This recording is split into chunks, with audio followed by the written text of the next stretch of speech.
In this video, Dr. Jordan Peterson explains how boys become men in life. Do you think that boys in our society are in need of a concrete transition to manhood, like a modern-day initiation ritual? It probably doesn't matter whether they're in need of it. They're not going to get it, because you can't really just invent something like that, right? It's something that evolves over a very long period of time.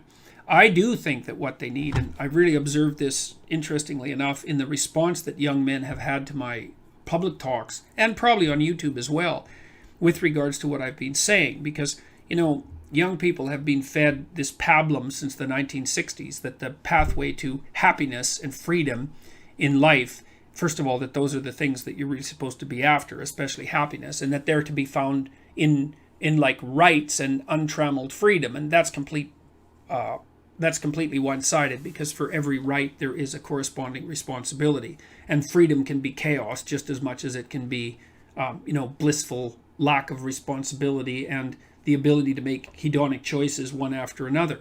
Now, I've been speaking to young men in particular, and they're the ones who keep coming to my talks, by the way, about truth in action and responsibility, and like they're eating that up. I can see their eyes light up, which is so cool. I've been talking to the people who ran for the Conservative leadership in Canada about the fact that when I go talk to male audiences, especially young men, that they're unbelievably enthralled by any discussion of genuine responsibility and truth. And so the Conservatives have something to offer young men, and I would say that's roughly akin to an initiation.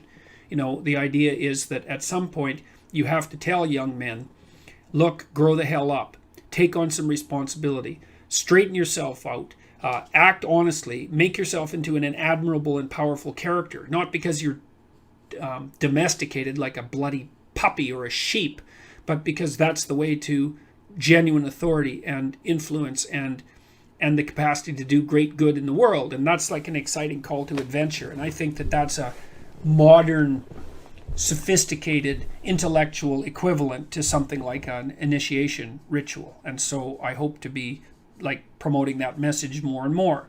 I was speaking to a member of one of the leaders of the Indigenous communities in Canada today about maybe getting the high school version of the future authoring program. That future authoring program, I've talked about that a bit before on Patreon. It's a program at selfauthoring.com that enables people to generate a vision for their lives, and also to detail out that vision and make a plan of it. I think most of you Patreon subscribers have got links to that already, and usernames and passwords, and has a really remarkably positive effect on young men who are disenfranchised, who tend to be ethnic minorities. And so initiating them into the idea that they need to take control of their own destiny, and that that's the proper pathway to authority and stature, and not self-esteem but self-respect, which is a completely different thing, I think is a reasonable modern equivalent to initiation ritual.